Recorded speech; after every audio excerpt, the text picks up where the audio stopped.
Do you agree that the happiest women of the West are married with kids? I would have to look into it, but Every I think there are certain study shows, right? there are certain and studies objectively, that we know that, right? The women with kids are not the ones tearing down statues, right? They're the ones that actually have obligations. Tearing down statues correspond to some kind of smiles per capita data set that I wasn't aware of. Again, it's like, it's a little bit of a one-liner. The happy and the grateful.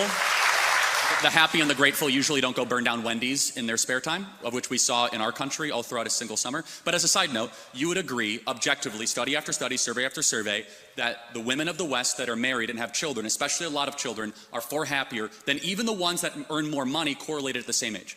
So I also don't think that happiness is a very good metric, and neither do you, because you think gay people shouldn't just pursue happiness by being gay. They have other moralistic considerations to be making. So I don't think smiles per capita is a particularly convincing way to measure whether or not we should encourage women to be autonomous.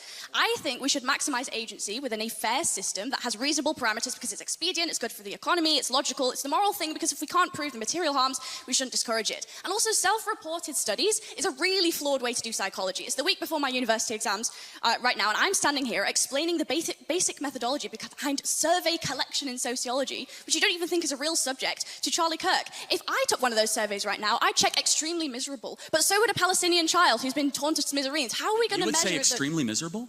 No, I'm kind of making a joke. No, I mean, but seriously, like, but hold on. I mean, like, that's an important point, though, is that the women in the West have it the best in the world, and yet they're way unhappier than women of sub-Saharan Africa. There's something fundamentally wrong here.